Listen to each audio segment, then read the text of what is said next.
All right, I'm going to switch over to my classroom view and I'm going to show you guys what I have set up. So we have Visual Studio Code. So, one of the beauties, guys, if you guys don't already know this, but one of the beauties of Visual Studio Code is that it handles so many different languages. So it handles Julia just fine. And so we're going to see both Python and Julia without having to do any changes between our IDEs, which is great, right? And that's also going to mean that what that should also mean to you is that Python and Julia share the same notion that they are interpreted languages. They are not compiled languages. Okay? Now, if you don't know the difference, if you have questions on that, let me know in the chat and I'll go over it. I'm going to assume you already do. But that's one of the things that are equivalent. Python and Julia are both interpreted languages, which means that when we go to run them, it will be the same. It will be the same where you would say, Python script name.py, except this time we're going to say Julia script name.jl, right? So from an execution perspective, it's no different. And you can also see that because I also have a terminal. Now, since we're going to do benchmarking and things like that, we're going to make sure that we keep separate terminals for the two languages.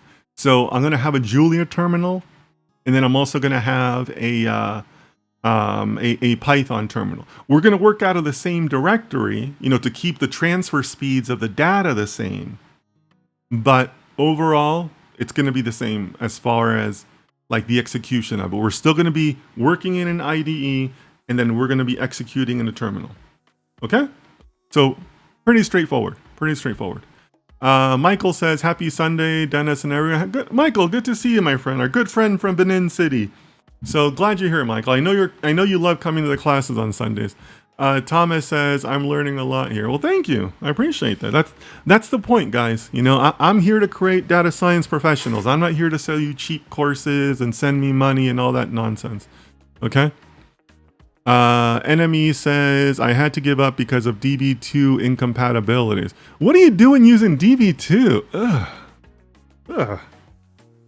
Oh, I didn't know it was going to be one of those days. I'm just kidding. I know DB2 has a massive user base, right? I say that half joking. Tons of DB2 work out there, guys, if you guys are interested in that.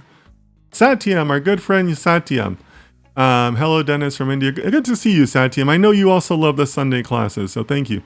All right, so Yassine says, can you please give a general idea about the differences between interpreted and compiled? Okay, thank you, Yassine. I appreciate you, volunteering the question. Maybe some people are shy about that, but yeah, okay, guys. So maybe we should go over that. So compiled versus interpreted. When you hear those languages, those terms, you should be thinking about the runtime. And when I say runtime, I mean what you're executing. When you go to actually press enter, like run this file, press enter. And you should also be thinking about it. No. That's what you should be doing. You should be thinking about it when you go to press the file name and an enter. In an interpreted language, your interpreter, your Python, your Julia, things like that, is going to go directly to the script and start reading the script and start executing the script as it goes. It's interpreting the code that you're giving it, and it's just going to kind of go down, and interpret it and run that code. So that's also, you might also hear this referred to as a runtime language, because Python doesn't really have any forward knowledge of your code until you actually run the interpreter and go down it. Okay? That's an interpreted language. And a compiled language, like your Javas, your C++, your .NET languages like C#, they will do what's known as they'll go through a compiling process of your code. So they're going to go to your code, and they're also going to run through it and basically verify that they can run it, but they won't actually run it. They'll compile it into another program. So Leo was talking about Windows earlier. So if you're old school Windows or whatever, you know about exe files, executable files. A compiler creates executable files. So in a compiled language, you're asking the program, the compiler, the Java, the C++, to go to your code, look at it all, make sure that it's valid code, right? Because if it's not, it'll give you an error. Make sure that it's valid code, and then compile it into another file. And then you, as the human, have to do a second step and actually execute the new compiled file. And in that compilation process, in virtually all instances, the compiler will change the code to some sort of binary executable that it can use, right? Something, presumably something that's faster. I think in most cases it's still referred to as P code, because P code is much faster to be interpreted by the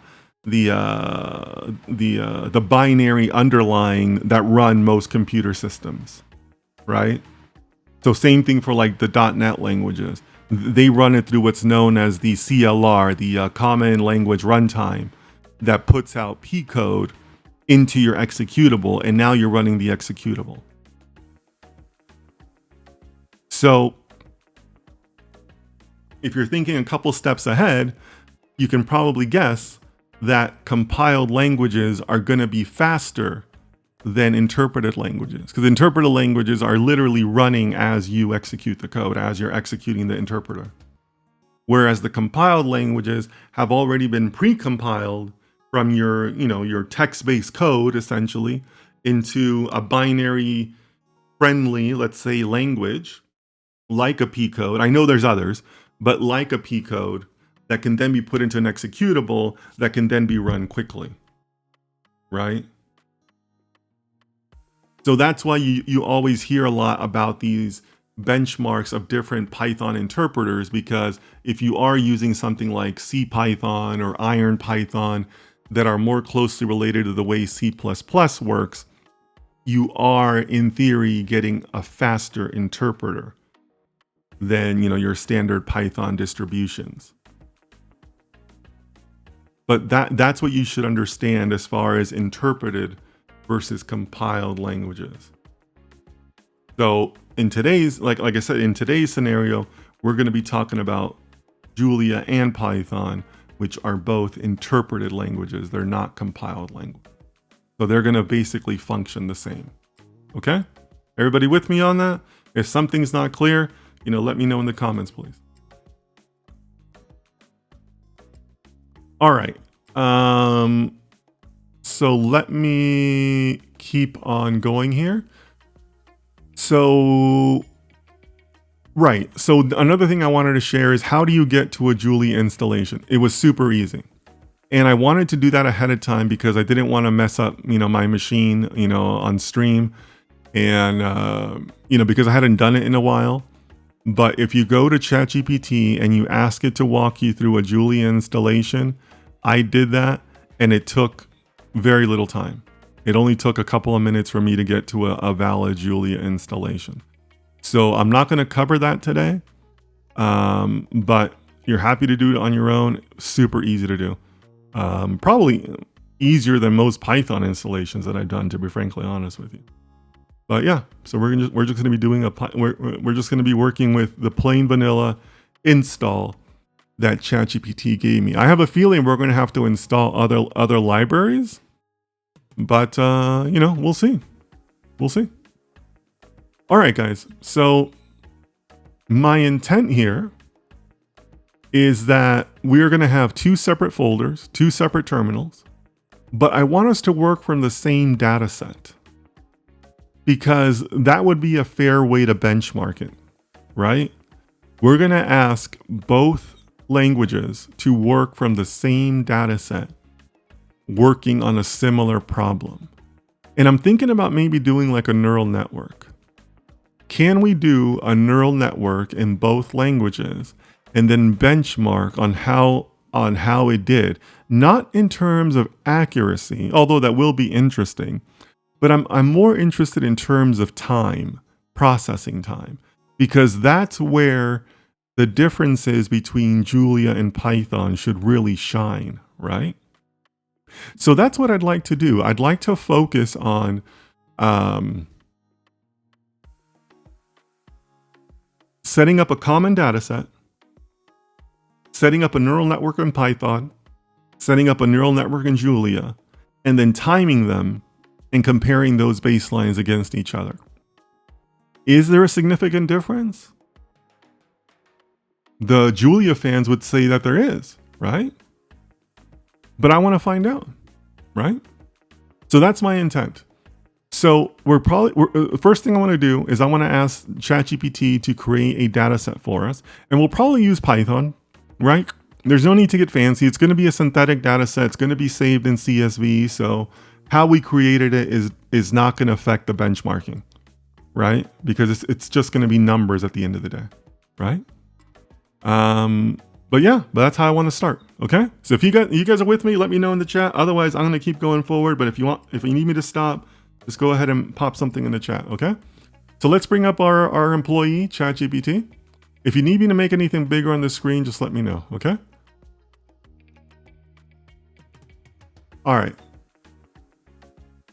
So let me keep going here.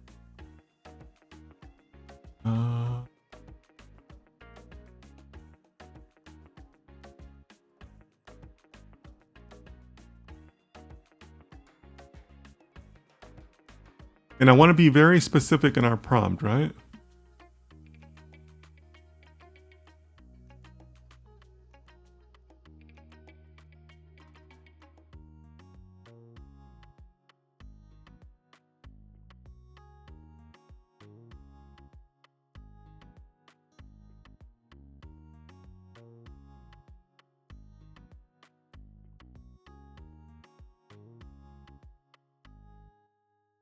And let's make it supervised, obviously, just to kind of help us out.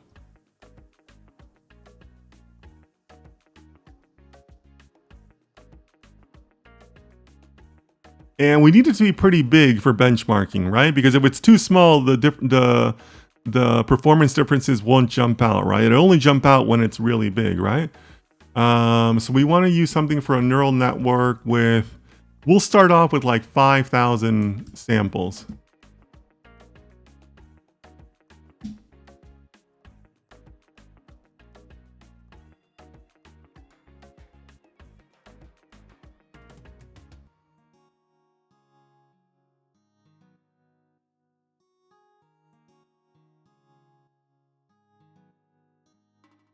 All right, this is looking pretty good. Oh yeah, I should have specified that we wanted to save it, but it looks like it included it anyways. All right, this looks good, guys. So let me take that back to VS Code. We'll put this in our Python directory.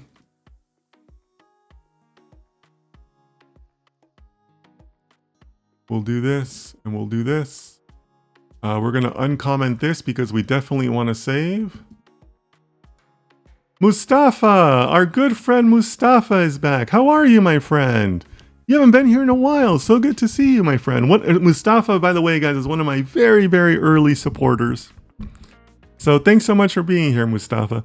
Mustafa, today we're working on Python versus Julia. Feel free to stay on Instagram or join us on YouTube. where you can see the wider view. Okay. All right, guys. So what do you guys think? I have the code up. What do you guys think? Anybody agree, disagree with this code? Oh my God.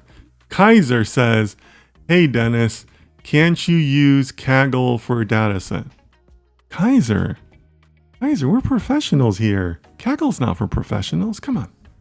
You know, we gotta keep some decorum around here. Come on.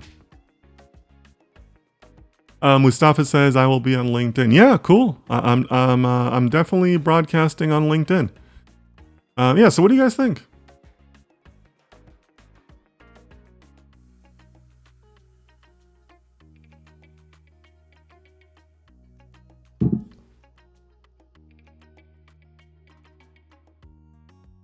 Leo says, "Lol, don't say that." What? Why can't I? Why can't I welcome Mustafa? Leo, what problems do you have with me welcoming a good friend? Leo, are you getting jealous because I have a good friend in Mustafa and I welcome him? Why can't I say that, Leo?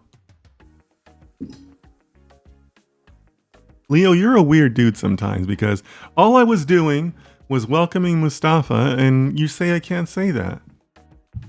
Come on, Leo. I expected better from you. Keep candles when you date a real Julia. Okay, we're gonna keep the chat professional, guys. Kaiser says, sorry, I did not know about that part. Kaiser, I'm not mad. I'm just disappointed, okay? Leo says, no, talking about... What did I say? What did I say? I didn't say nothing. I didn't say nothing about Kaggle. Come on. All right, guys. So Leo's on board with the code, right? I'm on board with the code too. I like the way it broke it out. 5,000 samples, 20 features, 3 different classes. I'm on board with this. This looks good, right? All right. So I say that we run this. I think that create data is just fine. And I think that what we're also gonna do, actually we might need to do that install. Hold on a second.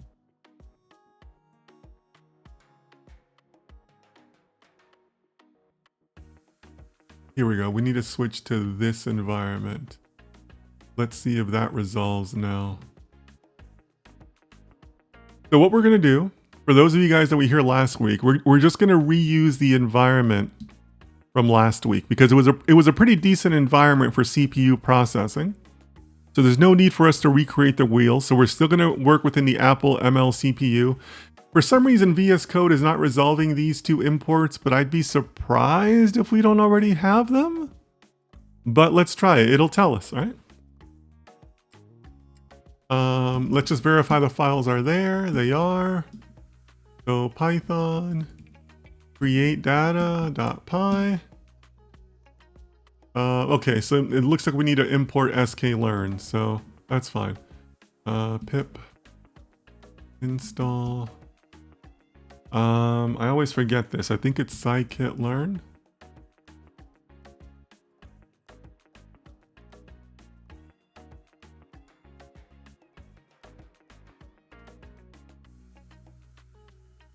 All right, looks like that installed just fine.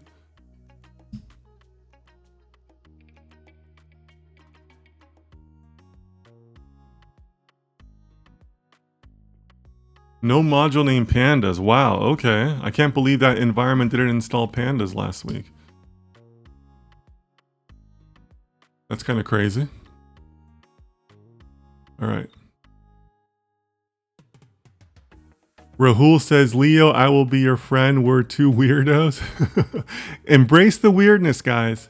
Embrace the weirdness. Shuffle says it's always pandas. It is always pandas. All right. Okay, so here, synthetic dataset.csv. Okay, bunch of features and a target variable. That's basically all we need out of a dataset, right?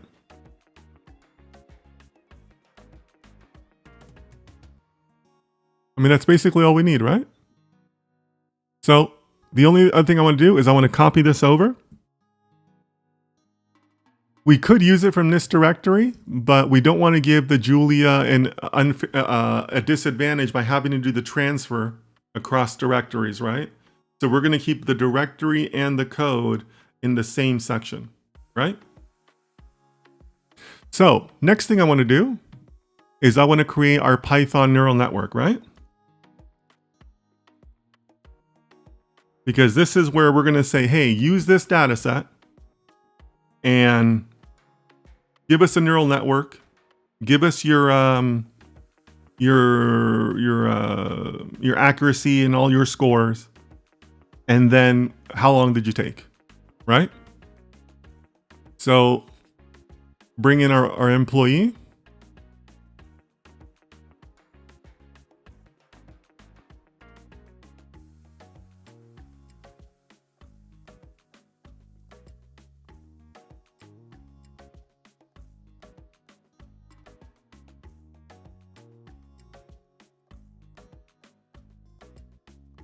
And we're good.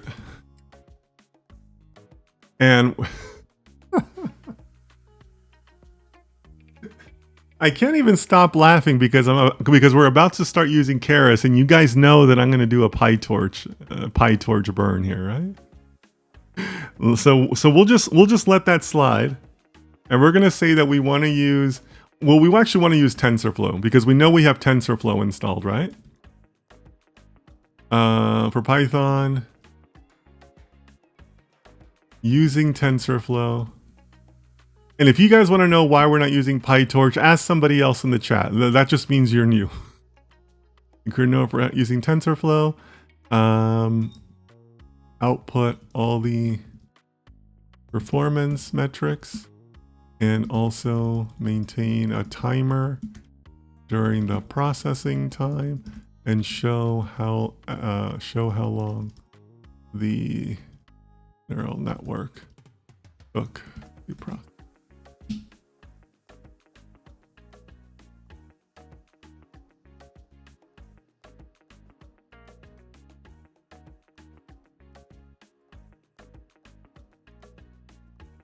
Oh wait, it's regenerating it. We don't want to do that.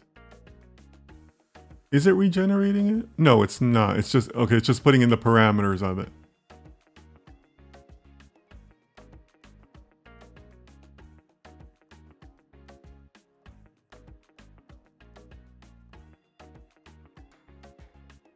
No, actually it is regenerating it. So it actually made a mistake here.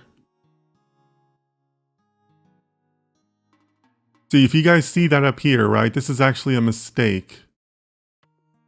It wants to recreate the synthetic data set every single time. And we don't want that, right? We want to use the existing data set. Otherwise, we'd be risking, not having a clean benchmark, right? So we actually need to have ChatGPT correct itself on that.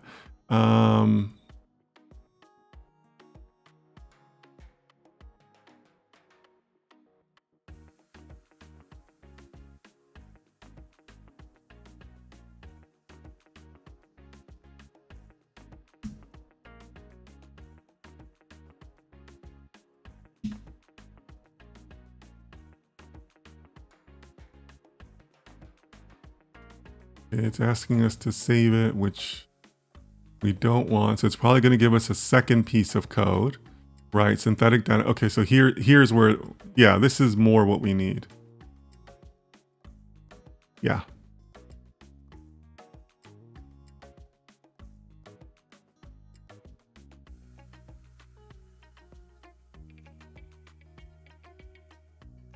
Okay. I think this is looking a little better, guys.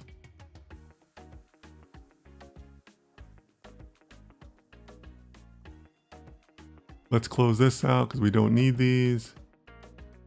All right. All right, guys. So let's go through this real quickly. And let me make sure I have my chat in front of me. PyTorch hate in 3, 2, 1. Oh, that's hilarious. Satyam says, I have been using polars instead of pandas and it's better. Is that a joke or is there actually a library named polars? When it comes to pandas, if it ain't broke, why fix it, right? Like, people like the latest and greatest, but usually the old stuff works just fine, right? But you could just be joking.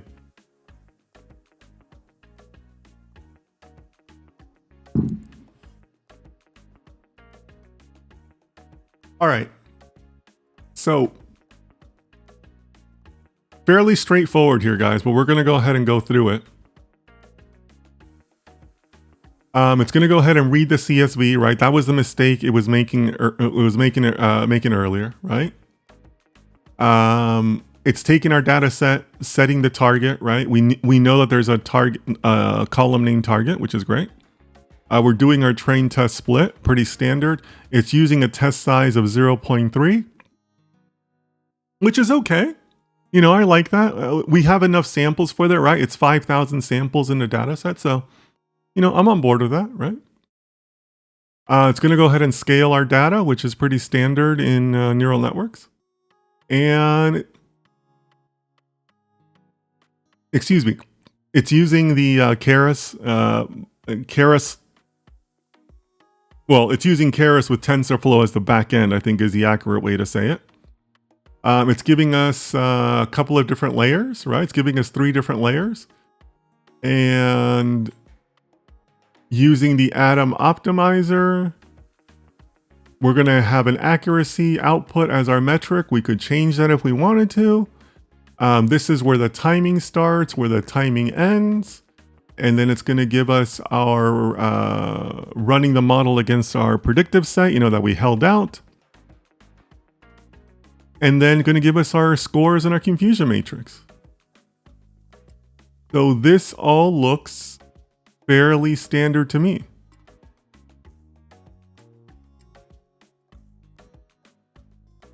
Polar is faster. Polars is like a more performance. Pandas allegedly. Yeah, but is Pandas slow? Like who's demanding this? Like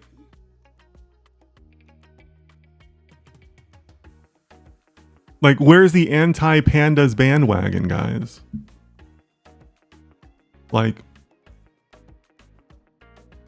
you know what I mean? Like, people get too excited about new products, but like, is Pandas broken in some way that I haven't heard about?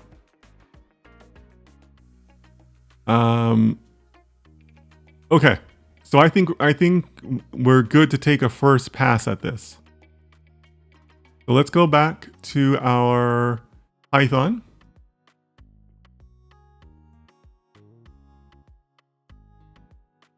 And then we're going to run neural network.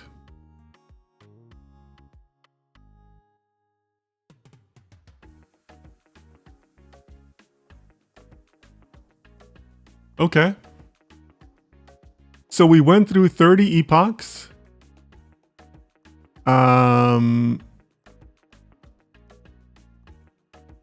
Total time of 2.35 seconds and an accuracy of 0.93. And here is our confusion matrix. What do you guys think? So the metrics start here, guys. I know some of you have never seen a TensorFlow or a Keras output, but the metrics start here, right? With the training time of 2.35 seconds. What do you guys think? Anything jump out at anybody?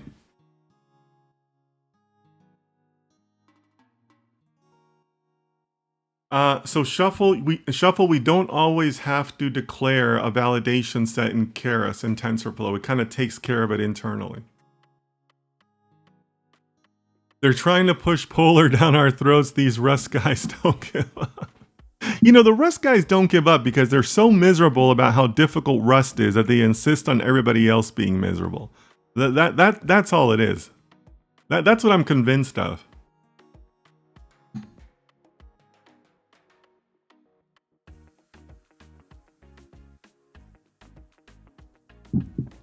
But what do you guys think of the metrics that are on the screen right now?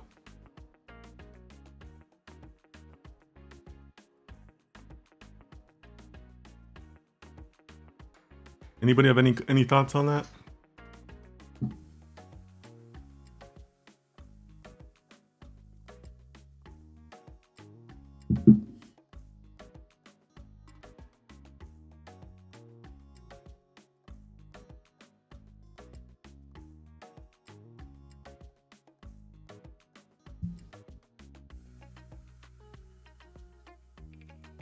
Yassine says, can I move the terminal a little to the right? Yeah, I think I can, but it's gonna potentially screw up my... is that better, guys?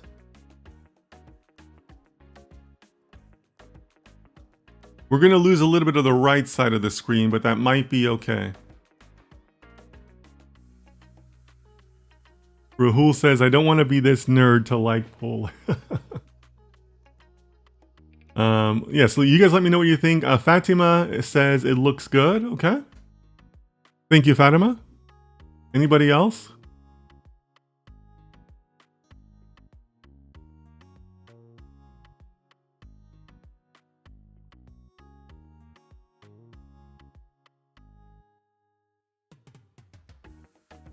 Leo says seems okay. Yeah. Yeah, guys, I think both Fatima and Leo are correct. You know, this is a pretty decent model. Right?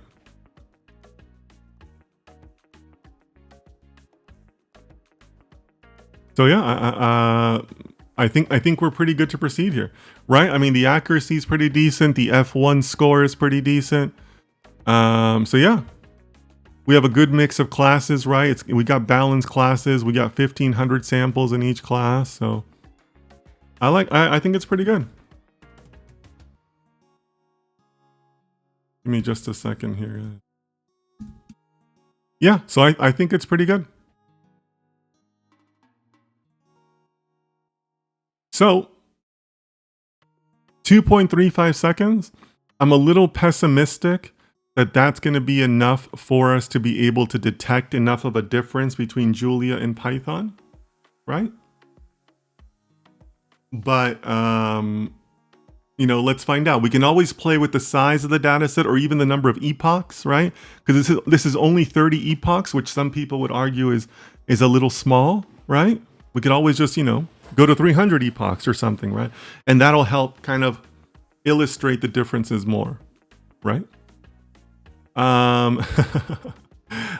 Leo says the power of synthetic data. Yeah, Leo, to a large degree, that is correct, right?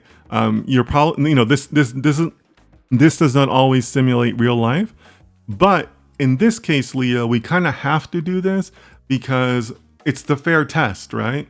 It's the fair test between Python and Julia, right? You have to work from the same data set, right? So yeah, I hear you. Like, it's great to get this, but it's probably not, you know, realistic to the real world. So, but thanks for that, Leo. Janu, I think it's Janu. Hello, just joined. Should I worry about not knowing much about data science for my second year computer science? I have modules like AI, data analytics coming soon. What should I do to be prepared for? Janu, on days like today, I usually don't take these types of questions. You're welcome to stay. We know we're having a tutorial. The tutorials will help you. But yeah, you know, I'd rather take your question at another time. Okay.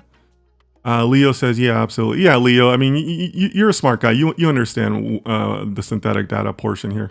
All right. So, Abhijith, welcome to the chat. Hope you're doing well. All right, guys. So we have a baseline to work from, right? Just like anything else, right? If you're a scientist, you got to have a baseline to compare against in most situations, right? So we have a baseline. We have our synthetic data, we have an accuracy, and we have a time. So I think we're ready for Julia, okay? So let's do it. Again, using our employee ChatGPT.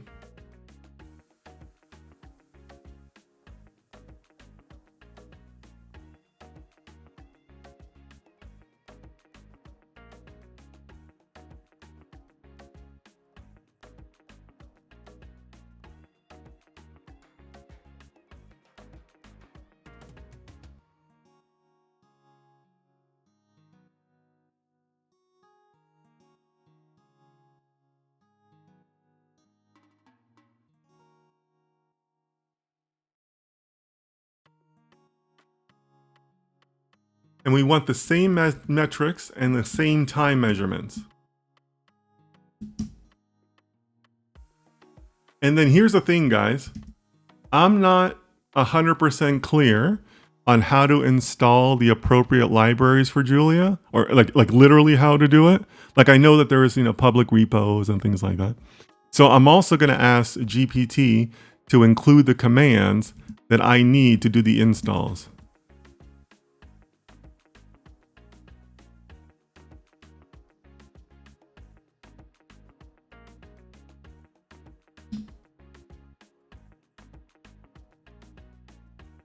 Okay, it looks like they're going to recommend the Flux library. So I know we had some people who knew Julia. Is everybody on board with the Flux library? Does that make sense?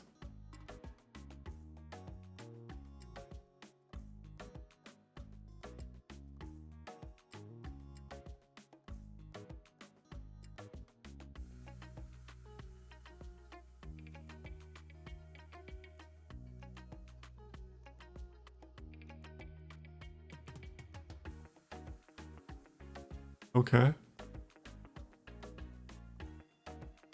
So that's copied. And we're going to go to Julia. Now we need a new file, don't we? Neural network.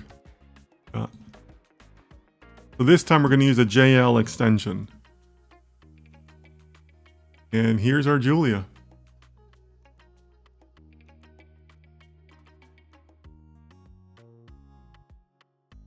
And also, it gave us the library installs, so we should probably do that as its own section too.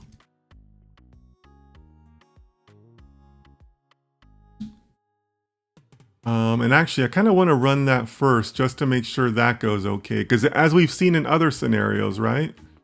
Julia, ChatGPT doesn't always do great on installs. We saw that a little bit last week. All right, so using package adding CSV, data frames, Flux, MLD, stat-based, timer output, scikit-learn. Okay, cool. So it's going to use scikit-learn. That's kind of cool, right? All right, so now we're going to go to our Julia terminal and work on our Julia terminal.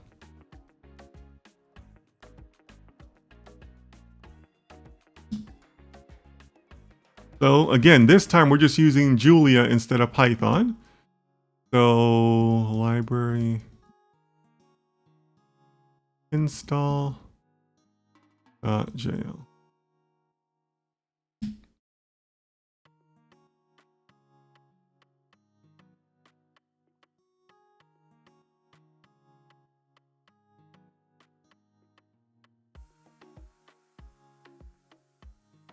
Wow, that's a lot of installations.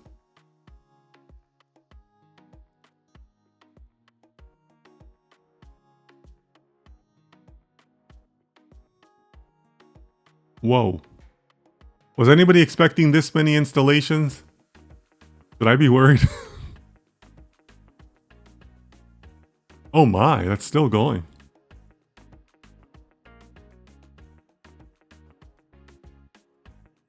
Shuffle says our employee ChatGPT.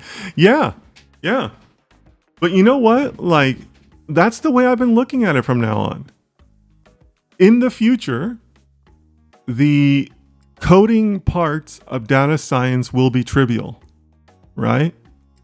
It's all about how we design it and what we ask ChatGPT to do.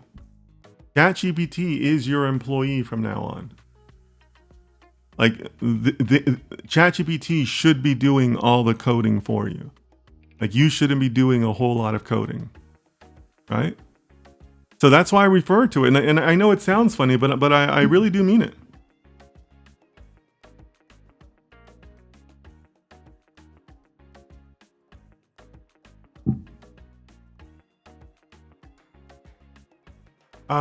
Verbose asked to rewrite and reduce it. Well, but this is just the install, Leo. This isn't the neural network, right? This is us just installing the libraries. So I don't think ChatGPT can do anything about this, right? This is just Julia.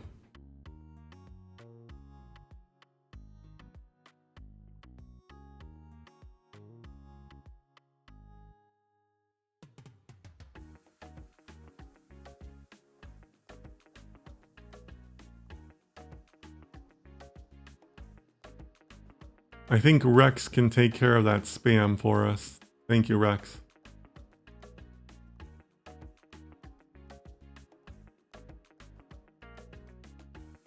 But yeah, looks like we might be here a little while, guys. This is definitely a lot more than I thought. I mean, geez, it's still doing just the data frame side. Look at that. It's still working on the CSV side. Wow.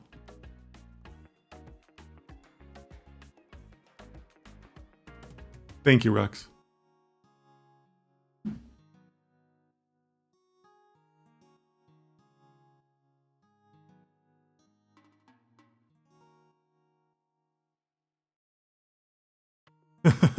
Should we grab a coffee and watch a movie? Yeah, maybe.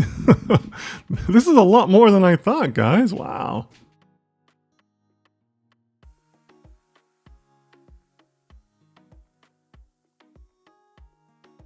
Can we take a look at the code? Excellent suggestion, my friend. Yes. Yes, we should be doing that, right? Okay, guys. So here's the code. So these are the libraries it's installing right now, right? So CSV, it's going to go ahead and read that into a data frame. Shuffle says 1-0 for Python. Yeah, maybe. Maybe so far, right? It's gonna go. Yep, it's gonna. Here, it's loading the x's and y's, right? We know that. So we know that y is the last one, so that's why it's taking the y as being the target variable, right? The last column is a target variable. Is basically what it's saying here. Doing our train test split again. We saw that same 0.3. So ChatGPT is doing a pretty good job of, keeping the code the same, right? Because if we had a different validation, then it wouldn't be a fair benchmark, right? Again, scaling the features, totally standard for neural networks. And then here is, so here, presumably this is Flux, right? This is not TensorFlow anymore, guys, right? This is now using Flux. Because that was the recommended machine learning model or neural network framework that ChatGPT is using. So this is Flux. Again, 3 layers. Looks reasonable to me, right? Softmax activation function. Was that the same over here? It is. Okay, so softmax activation function. Okay, that's good. That's a valid test. Yeah, kind of a funny that it just kind of hangs out there, right? Atom optimizer, which we know we were also using before, right? This is our timer stuff. This is the actual, so here is the actual training call. Here it's also using 30 epochs, right? So this is good. This kind of gives us an idea of what a for loop in Julia looks like, right? Slightly different than what a for loop in Python looks like. And by the way, we don't have to declare this in Python, right? The epochs and the looping of the epochs, and somebody asked about the validation, that's all taken care of automatically by TensorFlow and Keras. But here it looks like we have to actually, explicitly name it, which is a little janky, but not the worst thing I've ever seen, right? And runs our predictions, right, against our held out set, right, the prediction set. Gives us our accuracies. Uses StatBase to create our confusion matrix. I'm not familiar with StatBase, but I'm smart enough to read that that's the library that it's pulling from. Giving us our precision, recall, and F1 score. Wow, it's actually doing some math to do that in there, which is kind of weird. I'm pretty sure we didn't have to do that here because, again, TensorFlow takes care of that for us, right? Again, this is one of the reasons why I really like TensorFlow and Keras, because it's kind of like an all-in-one package. So I'm a little disappointed that it has to do that like in real time. Like there's no library for that? Like there's no method for that? Anybody else find that weird? Like, you know, the formula for precision recall and F1 score are fairly standard. Like why is there no library or a method call that handles that? Anybody else think that's funny, or is it just me? Shuffle says 1-0 for Python again. Well, I think it's 2-0. 2-0 now, Shuffle. I'm a little surprised by that, guys. Is it just me, or are you guys surprised by that? Like how is your precision calculations and your recall calculations not already an established method? Little weird. So you know what's interesting, guys? Here's where the timer started.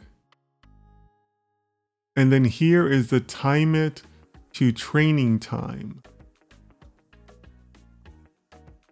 And that's the begin and that's the end for the training time. So that's an interesting way to do the timing. You guys see that? Timer output obviously has a method or a decorator that's called time it. Here's the begin for it and here's the end. I'm kind of tempted to move that down here, because if you're still doing calculations down here, to be fair to Python, you'd have to include this, you'd have to include this in the processing time, right?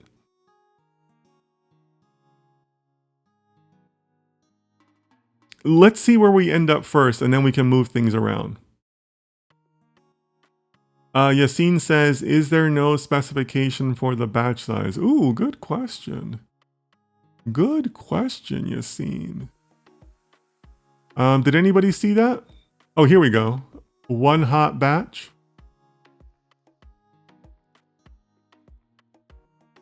Is that part of it?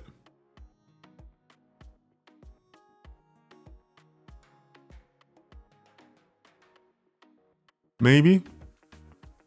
If anybody knows, you know, Yassine's asking a great question. If anybody knows, please put it in the chat. But let's go ahead and run this as a baseline just to see where Julia's at. But I'm kind of curious.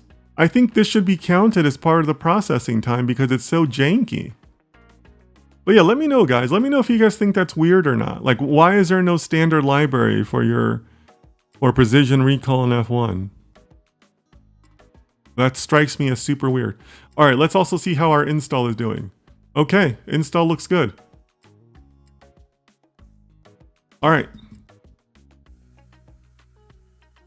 Let's run this. I'm excited. All right. Okay, you know what? Before we do that, give me your predictions, guys. Give me a 1 if we're going to do better than Python. Give me a 0 if we're going to do worse than Python. All right? So give me a 1 if you believe in Julia and Julia's going to do better. Or give me a 0 if you think Julia's going to stink it up. Oh, Leo's quick. Wow, Leo, that was a quick vote. Leo has no faith in Julia. Okay. Okay, Rahul has faith in Julia. Rahul says Julia's going to do better. Give me some feedback, guys.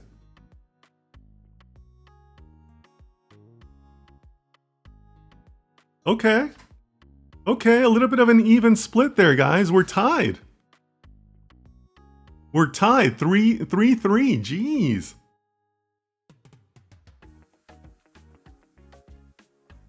Anis says, I have faith in Python. Okay, so that's a 0. That's a 0 vote. All right, so I think more people are believing in Python right now. Mickey's Team Julia. Okay. All right, so we got Team Julia and Team Python. It looks like, actually, we're tied 4-4. Is that right? Yeah, we're tied 4-4. Jeez. Okay, 5-4. So slightly more favoring to Julia, but it's kind of an even vote. All right, guys, let's do this. I have no idea what kind of like progress output it'll tell us, like per epoch, but we're about to find out.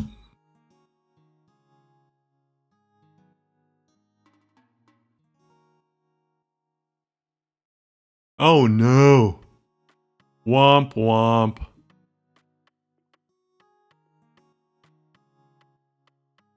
cannot convert an object of type data frame to an object of type array float 64.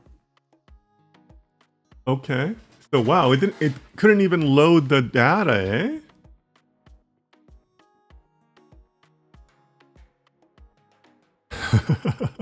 If I'm right, Rahul is cooking for me the whole year. Nice. Nice. We got side bets going on in the chat, guys. That's hilarious. All right. So Julia, line 14. Obviously, it's during the load. Convert array float 64. Wow. That's interesting.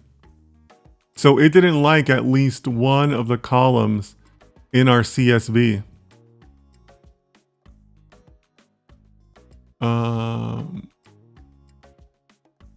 Let's take that to our employee.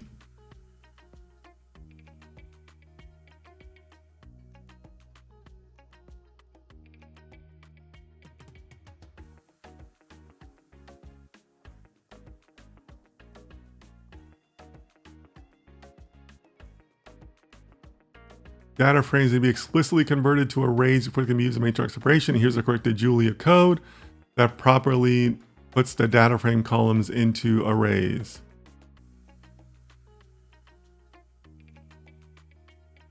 All right, so why did you not do that previously? That's really annoying, eh?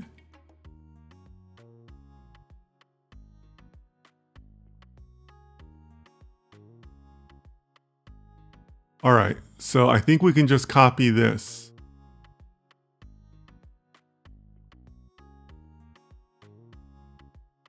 And we should be okay.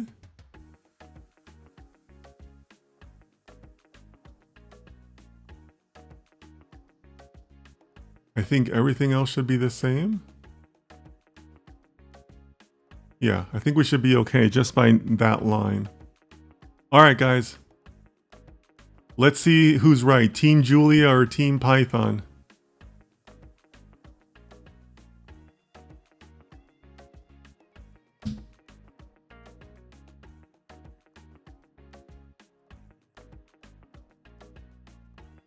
Oh, man.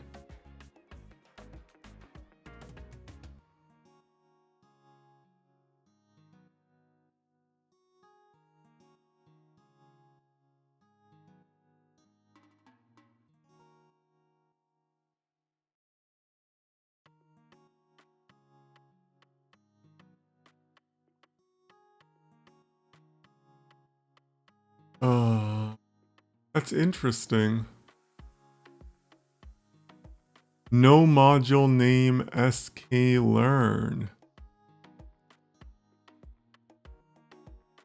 But it's telling us requires installing the Python scikit-learn library. Wow, so there's, look at that, guys. Isn't that weird? Are you guys seeing this line here?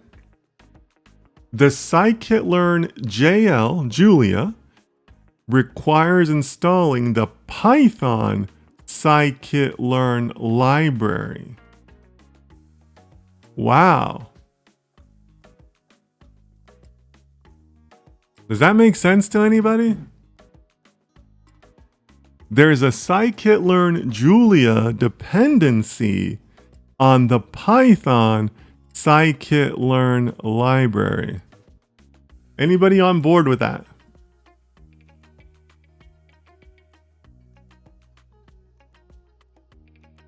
Chat, let me know what you think about that. Julia can't work without Python. Really good. Yeah. Yeah. That is crazy. That is crazy, eh?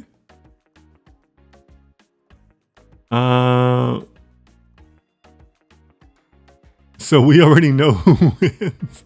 Maybe Shuffle. Maybe we just need to shut down everything now and just declare Python the winner. All right. So I think I'm tempted to just install it, right? This should, if I'm reading that error right, this should fix it, right? Oh, right, because I'm not actually in an environment, am I? I'm not working within an environment. That's okay. I can go and I can work in... I guess I'm going to have to do a brand new environment.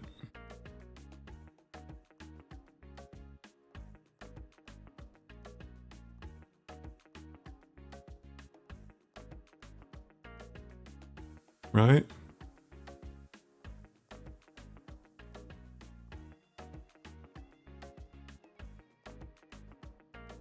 All right, guys, so give me a second here. I'm going to have to run us in an environment because I was running us in a non-environment, but apparently that's a mistake. So what is it that I'm doing? Julia underscore test, Python 311, Conda. Yeah, this looks good.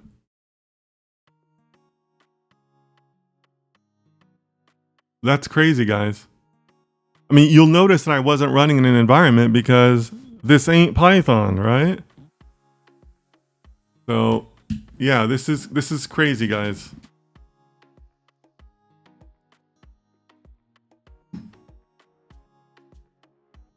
Satyam says, so they are related. Satyam, yeah, I mean, clearly there's dependencies, right?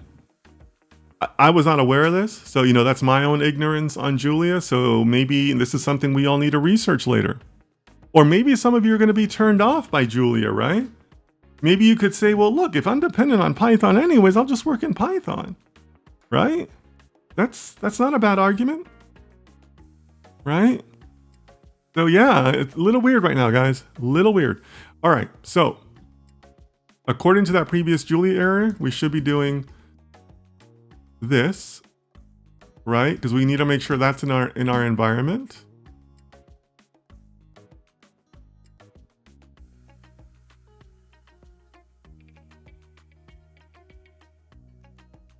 Okay, so now we're ready to run the neural network again.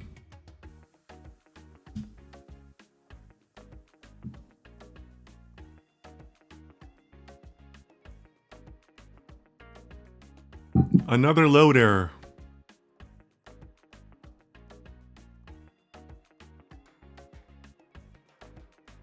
But we did install the scikit-learn library.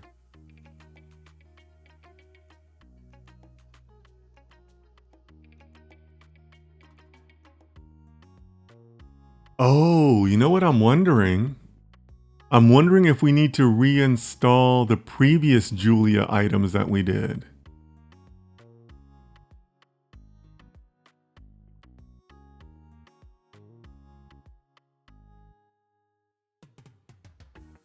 It wouldn't hurt for us to try that again because we are working in a new environment now.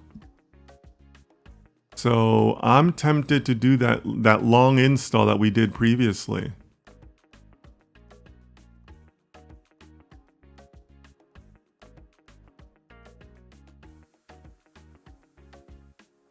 So what if we did the library install again, guys? I think we might have to do that.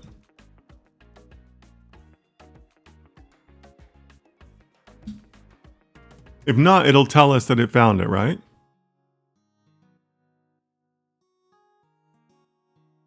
Okay, so it did find it, so that's okay. All right, so let's go ahead and look at what the error is telling us, right? So it's telling us that we also need to do this. You can use import conda sklearn model select and package, where pkg is the anaconda package that contains the module, or you can do the conda package directly via using conda followed by conda.add.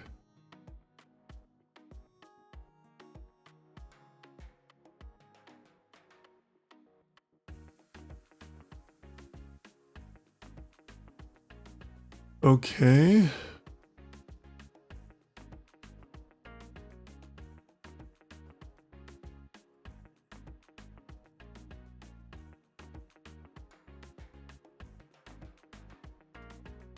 Maybe it's time to bring it to our employee. Yeah, let's do it. I was thinking about that. I think this is the key sentence that we should bring in. Yeah.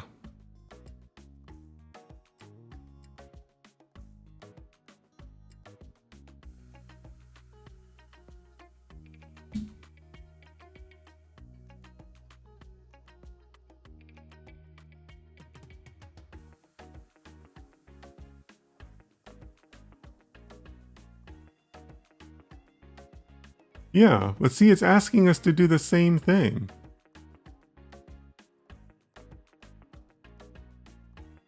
But see, we did this. We did the pip install, which is weird, right?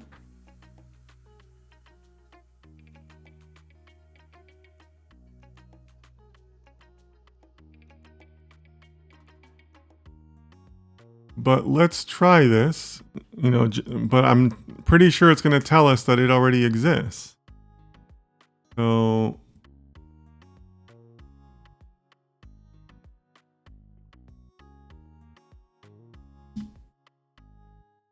yeah, it's already satisfied, right? Requirement already satisfied. And it's in the Julia test environment.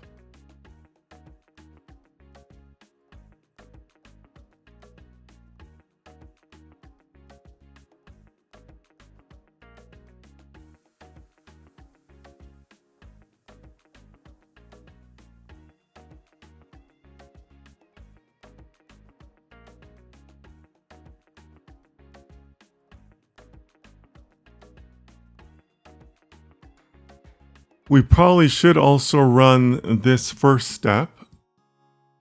I'm going to go ahead and call this, I'm going to create this in a new file. And we're going to call this witchpython.jl just to make sure that Julia itself is also running where we think it's running. And then we'll repeat the same steps. So Julia witchpython.jl.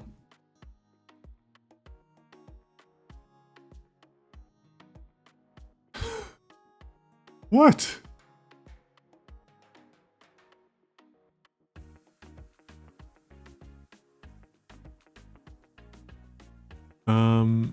Okay.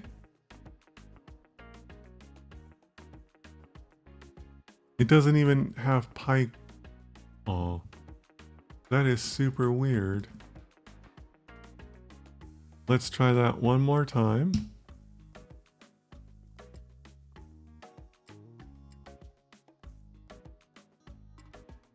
Okay, if there's no changes.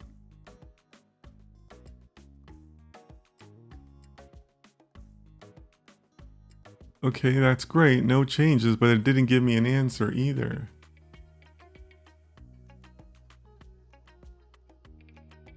That's weird. How can it give me no changes, but no answer either?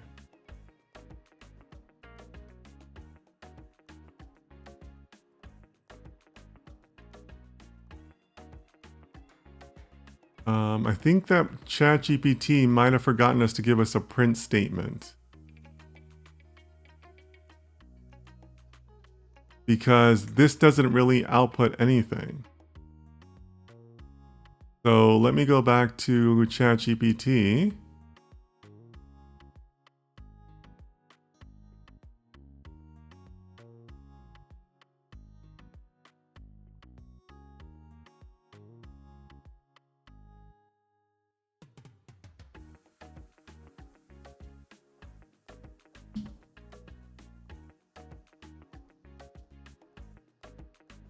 Oh no, not that. No, no, no, no, not that one.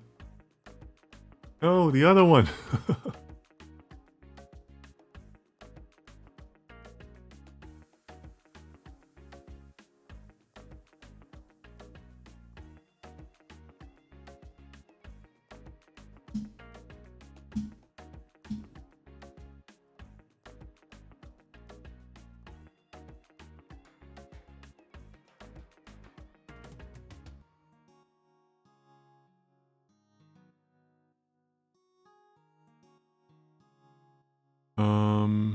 Okay.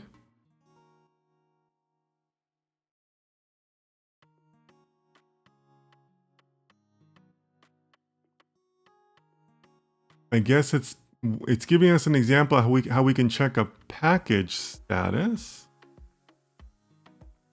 That might be helpful.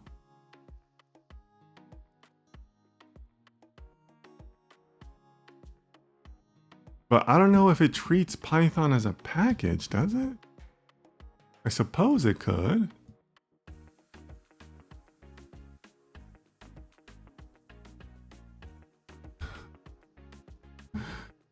Oh man, stack trace, package not defined. Oh, because I don't have a using package, right? That's one.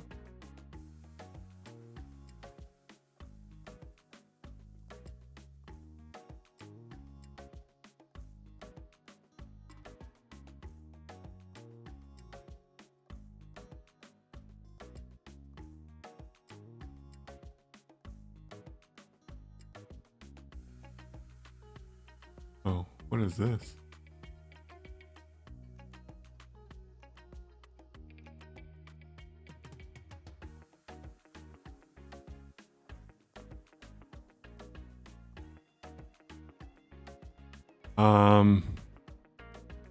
Now there's no matches for Python, which I guess makes sense because Python is technically not a package. Our employee let us down. He's going through a lot. You guys are hilarious. Yeah. Yeah, this is not going well, guys.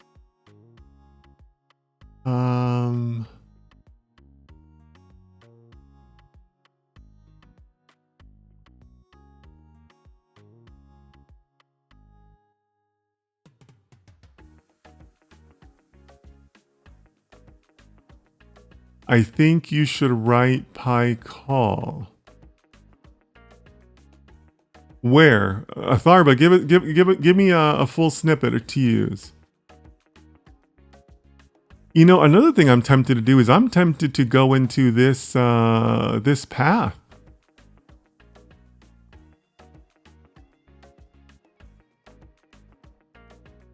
I'm curious to know what happens at that path.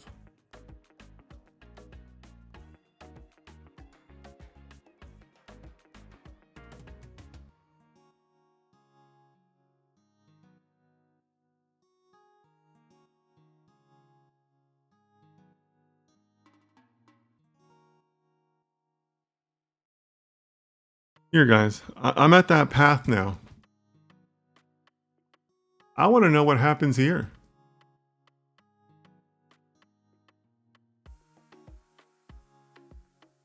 Is there a Python even in here? There isn't. But I'm guessing there's a Julia in here? There is. So there is a Julia in here.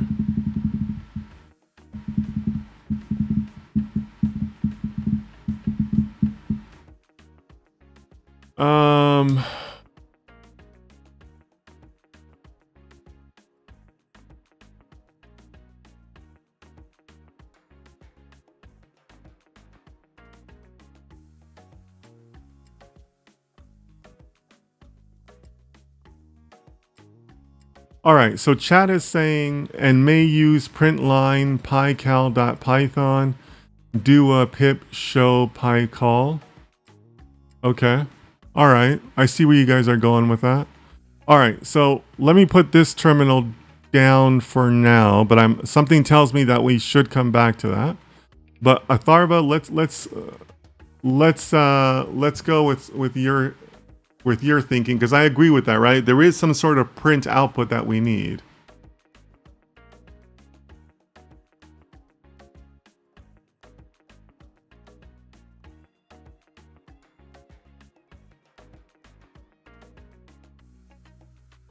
Okay, there we go. So it's using this path.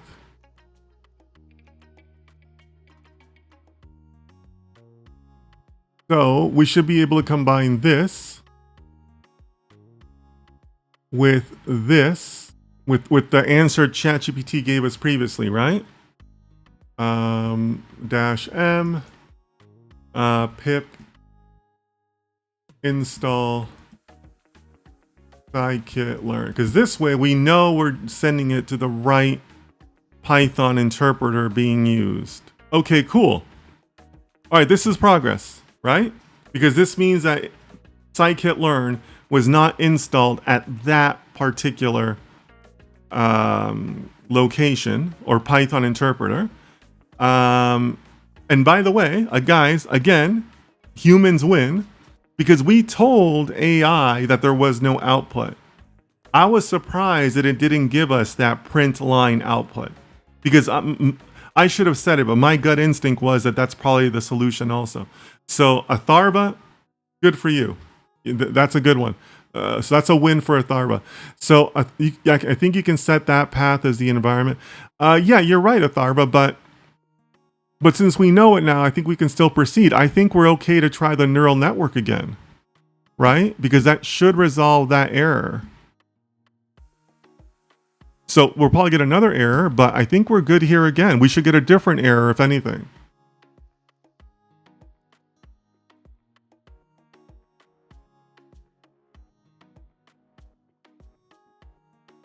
No error so far. Everybody hold your breath.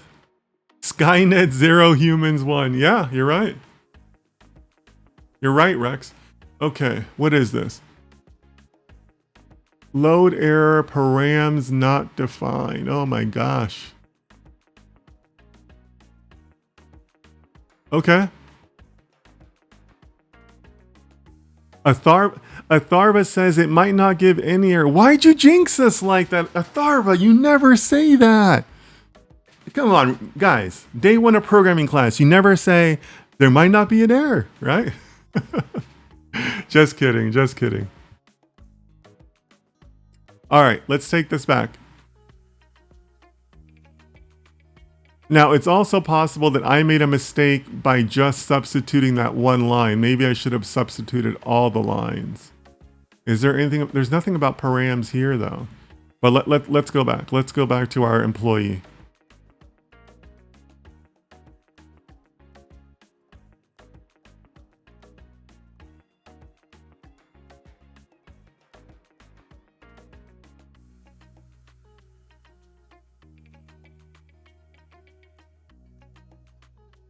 Oh no. You know, guys, this happened to me before where ChatGPT crashes out. You see that? My ChatGPT is crashed out right now. This happened to me twice working this week with it. You see how this is now unavailable? That's, yeah, we're going to start a new window. That's annoying. I think it'll still keep the context. Yeah.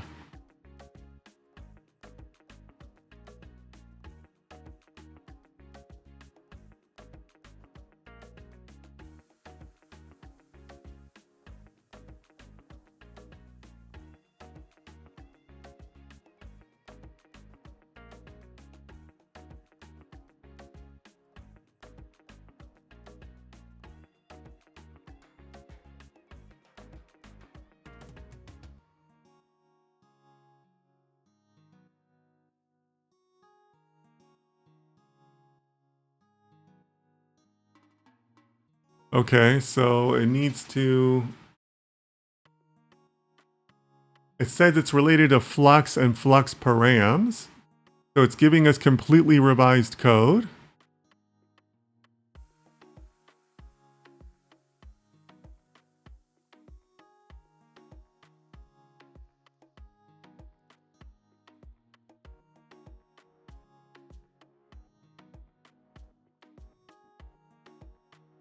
All right. Let's take that back, guys.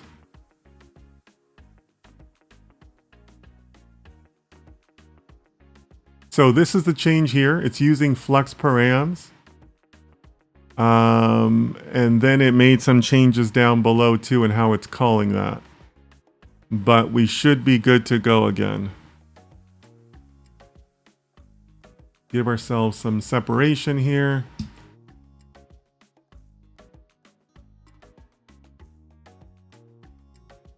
Leo says the white theme makes me cry. Oh gosh. I never pay attention to that dark mode and the themes.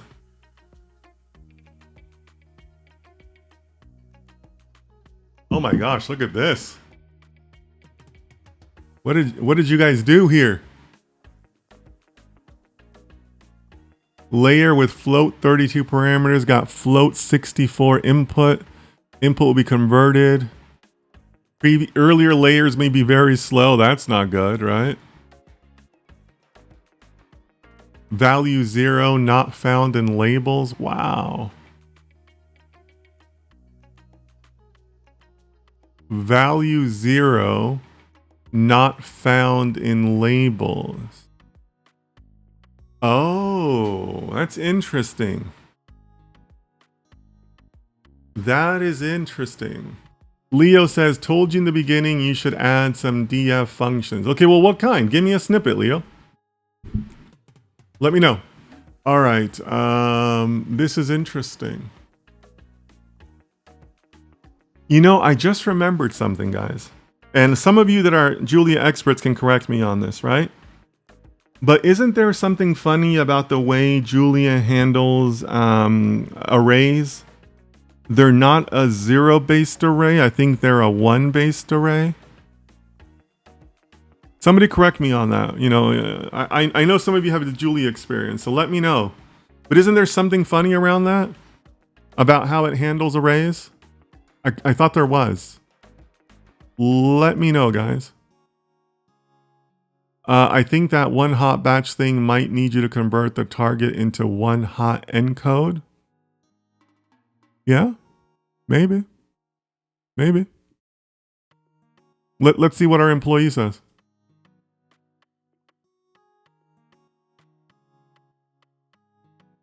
Not sure if I like that warning, but let's tackle one thing at a time.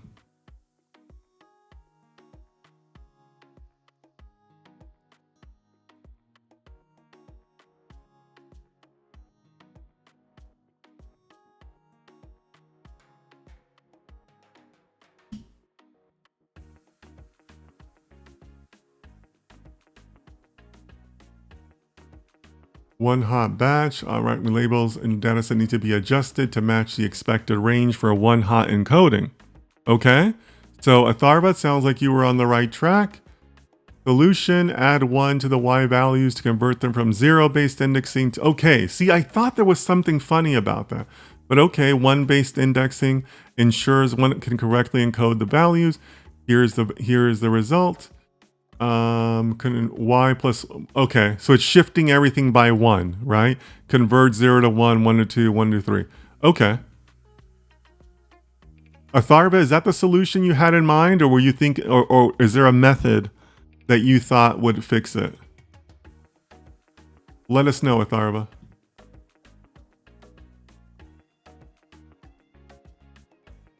Let me check my chat real quick. But Atharva, you were definitely on the right track. Leo seems to agree with Atharva. You could also try using OL model for code. Yeah, Sarvesh, you're right. We could be trying another model. You're absolutely right about that. But we'll talk about that, right? Because remember, like I told you guys, a good study always ends with next steps, right? But right now, Julia's stinking it up, right? So let's get to a working model, get to some numbers, and then we'll talk about that. But I hear you, Sarvesh. Valid suggestion. All right. At this point, I just want a neural network running in Julia. I mean, we've gone so far, guys. Like I posted before, right? We didn't come this far to only come this far, right?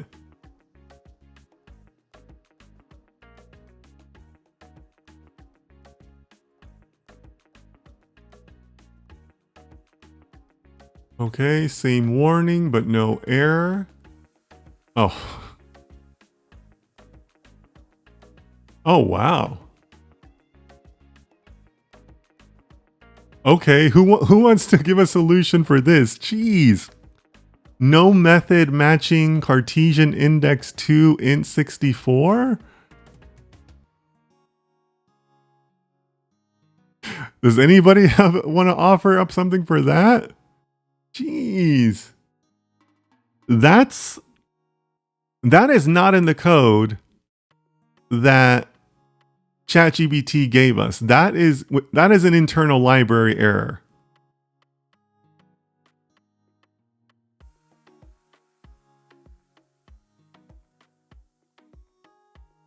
Hey Leo, I'm hearing you on this stuff, but give me some solutions. What do you think the solution is?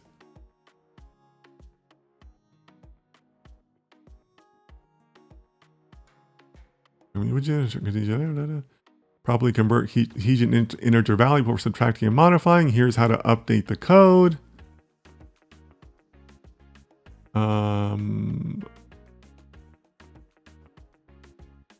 All right, since I don't know where they're fixing it, I better copy the entire code.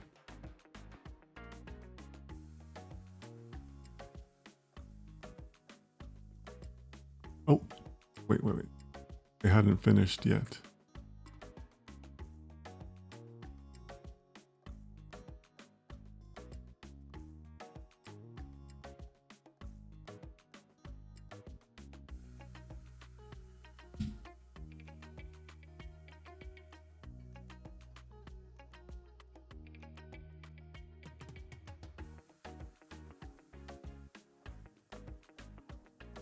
Atharva says, I thought we had to use the normal encoding we do in Python. Maybe. Gosh, another error, guys. That's a separate error? Oh, that's weird. That's the same error, just written in a different way. You guys see that? This is the previous error we solved for. And this here is just the same error, just in a different method or a different function call. Yassine says, I already know which language I'm preferring. Yeah, maybe, Yassine, maybe. I hear you, buddy. Yeah, that's the same error, isn't it? Just stated a different way.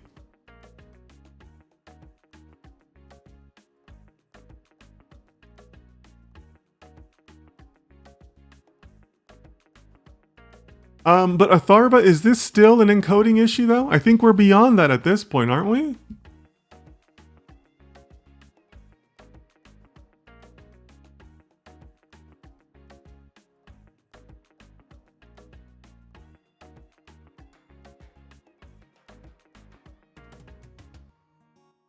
I think we're beyond that right now. Right now, it's more of like a type mismatch error, right?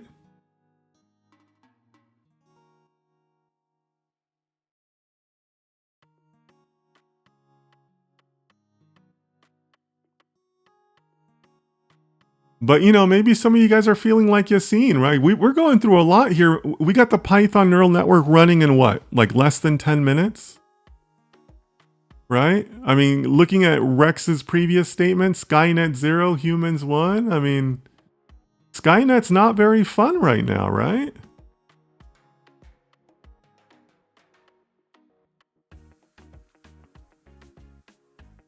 All right, guys, let's try this again.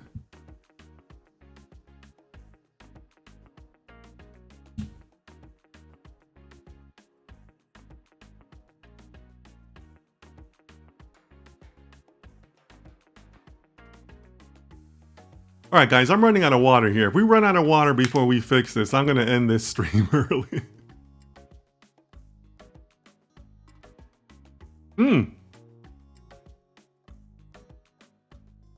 All of a sudden, we have an answer. There we go. Oh my. Oh my.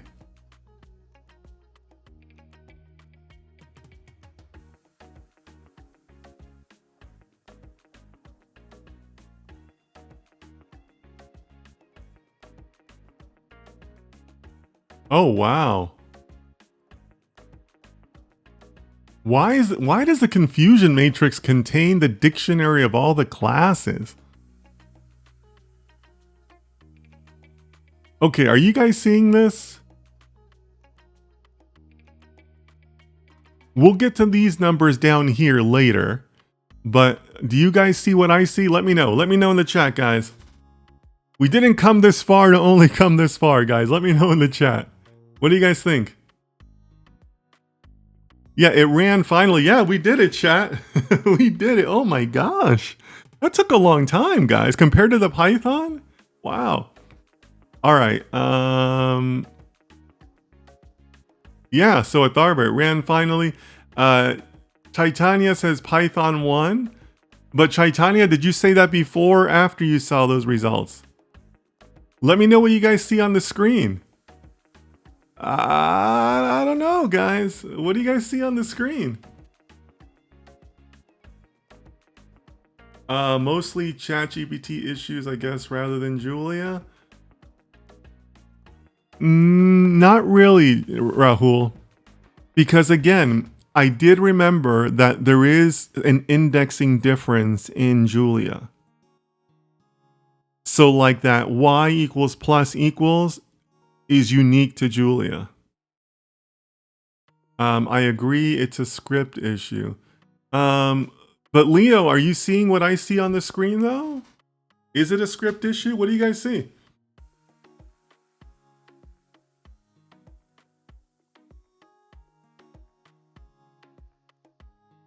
Is anybody excited about these results?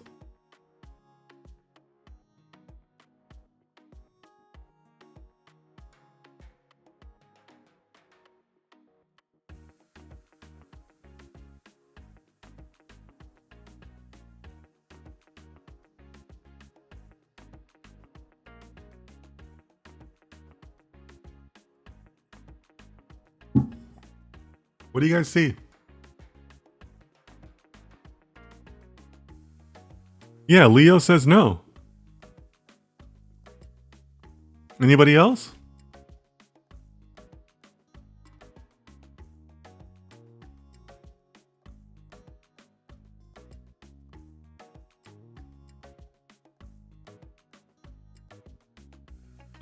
We'll get to that. We'll get Gary. We'll get to that. But we have accuracy and time up on the screen, right? I don't know. Well, okay, guys. Yassine says basically the same thing. Yassine, we'll get to the confusion matrix, but there's metrics up on the screen. Anybody excited about these metrics? Yeah, the confusion matrix is down here, right? We'll get to it, right? But yeah, I mean, Fatima just weighed in. It doesn't look good at all. Yeah, it looks terrible, right? The accuracy is terrible and the timing is terrible, right? 9.6 seconds. And that was just to run the epochs. Whereas Python, we graded it on running the epochs and generating the metrics, right? So let's just round up to 10 seconds. So it took like 10 seconds for us to achieve an accuracy of 0.67. Anybody excited about that? And then, to your earlier questions, this is the confusion matrix. Here's your precision, your recall, and your F1. Anybody excited about those numbers?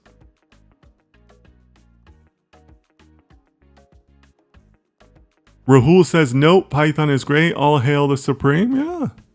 These numbers are terrible, guys. These are terrible numbers. Even though Julia let me down, at least I had a good dinner. Nice, Rahul. Nice. Very happy for you, my friend. Casual economist. Stats look like my life. All right, let's keep it clean, guys. I'm not trying to have YouTube cancel me or anybody else cancel me, but I hear you.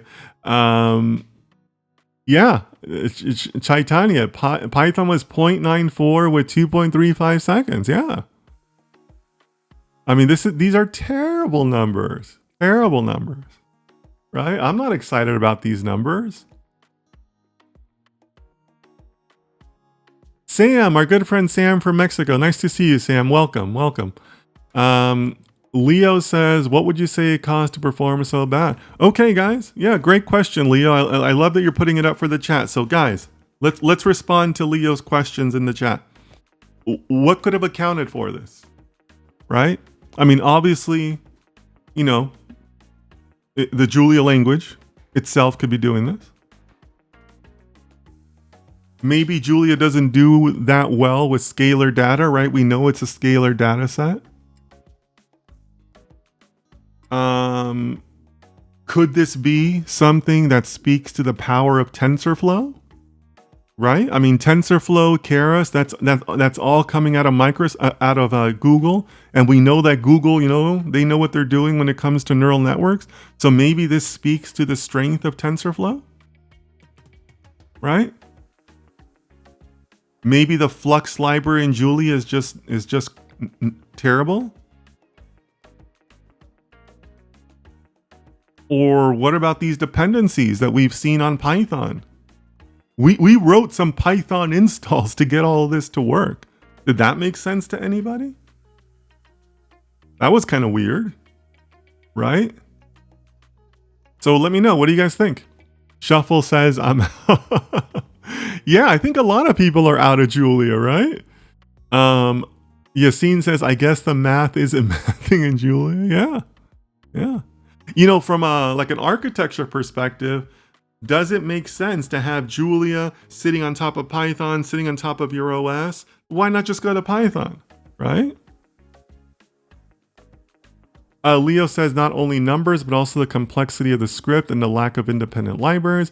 You need Pythons to have poor performance here. Yeah, Leo, you're right. Like if you propose this solution, somebody might come to you and say, hey, if we're going to do all that and have to do these Python dependencies, let's just go straight to Python. Right? That could happen. That could totally happen.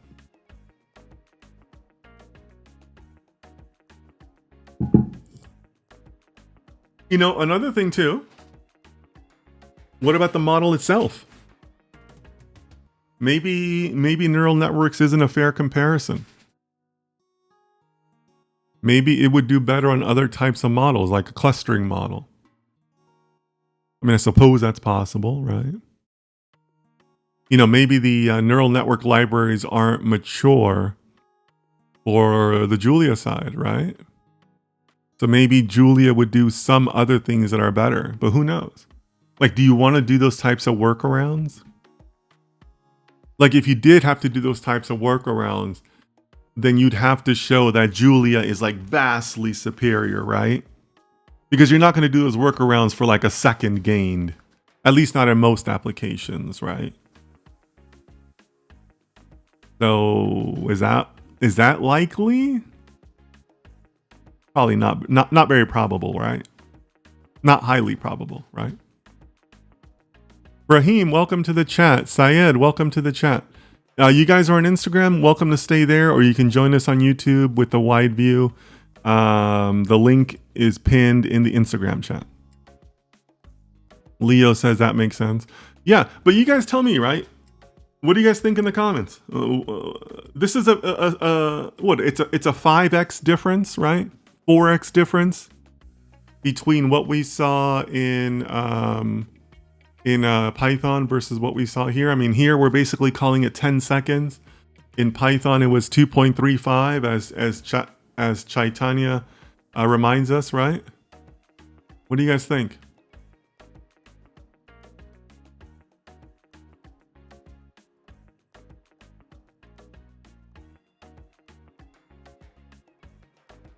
Interesting results, right? Because we went through a lot just to get a completely terrible confusion matrix, right? These numbers are terrible.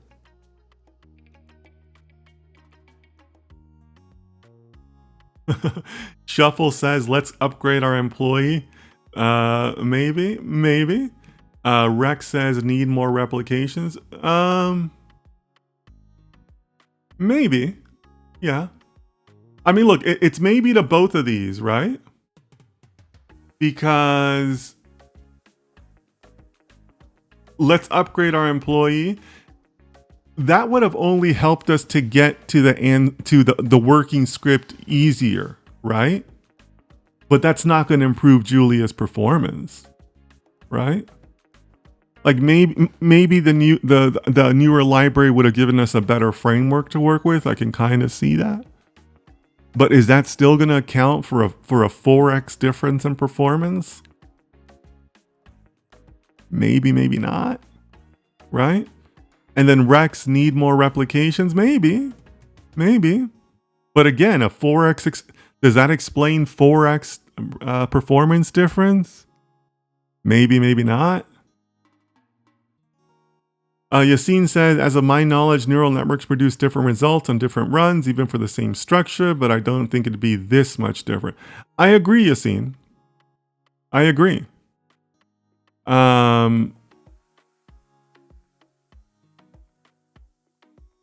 We can speculate on different things, but is that going to be a 4x account? Is that going to account for 4x? I'm pessimistic, right? I'm pessimistic. If we had time, we could work on the script to eliminate this matrix confusion. But Leo, yes, I mean that's a skills issue on my part and ChatGPT's guidance, but is that a 4x difference? Because at the end of the day, you're still relying on the Julia language, right? No matter how good or bad your script looks, right? Like I think all of us right now feel like we invested a lot of time. But that was just to get it running, guys. Right? At the end of the day, you're still using Julia. You're still using the Julia, interpreter, right? So, if we kind of like remove everything we went through out of our minds and just look at, okay, how did it run? It wasn't that great, right? Shuffle says, it's about 10 seconds is what we're calling it, Shuffle. And it's got pure, the accuracy is terrible. What was the accuracy? 0.67. And these confusion matrix numbers are also terrible, right? For the individual classes, these things are terrible, right? So Shuffle, I mean, this is not encouraging.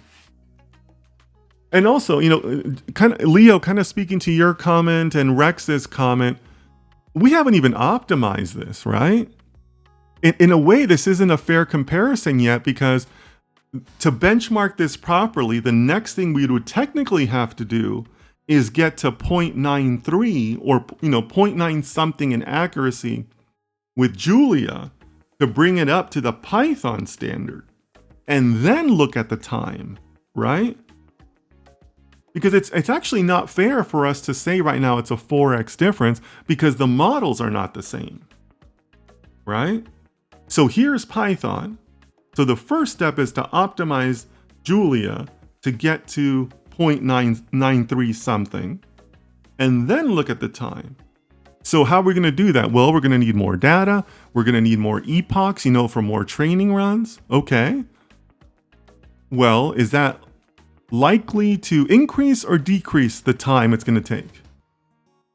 Well, I mean, obviously increase, right? It's not going to get any faster because you give it more epochs, right? So, if anything, we're kind of selling Python short here, guys, even if we are talking about more iterations or fixing the script or whatever, because we don't even have an optimized model at this point. This is just like version 1 of the model, and it stinks compared to Python. So what are we at then? 12 seconds, 15 seconds? That's not great. Right? So something to think about there too, guys. Crazy results. I mean, these results are terrible.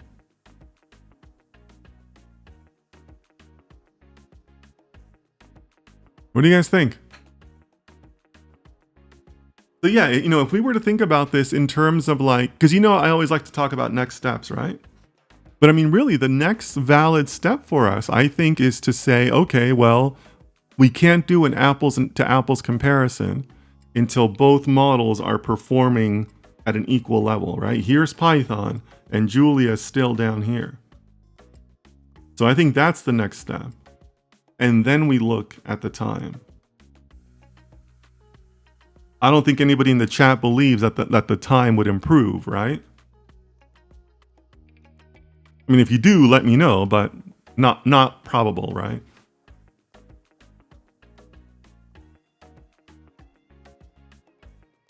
Okay, so last poll in the chat.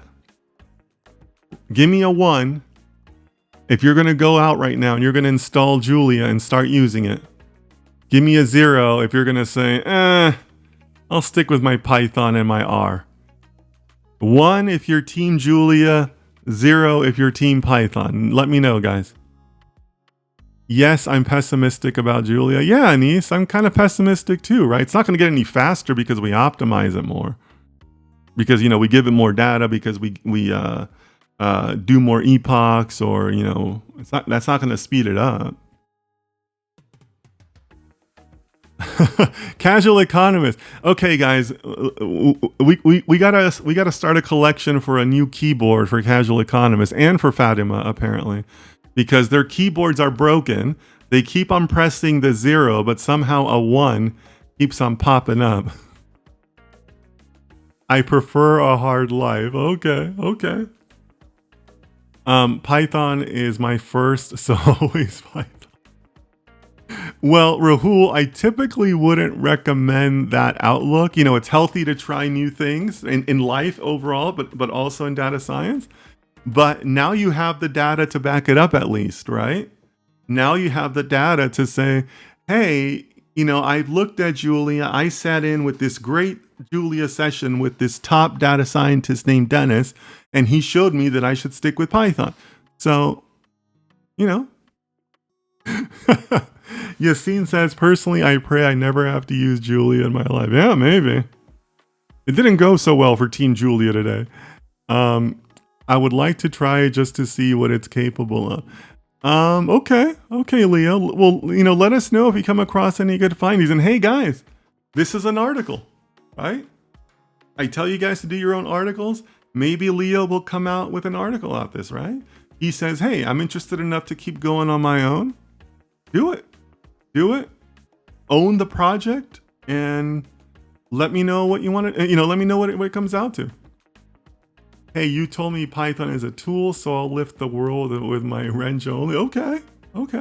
But now you at least have some data to say, I have the right tool in my hand, right? Because now you can say, I took a look at Julia. I didn't like the way the neural networks performed.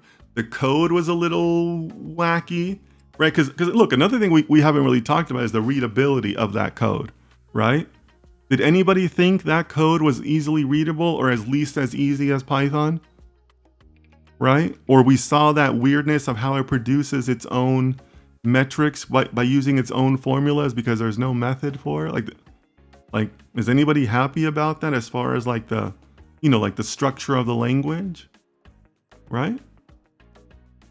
So now you have an informed decision behind your wrench, Rahul. So I'm proud of you, man. All right, guys. Any other closing thoughts? But this has been a great stream. And this is why we do these things, right? You got to run the experiments, guys. You got to run the experiments. That's part of data science, right?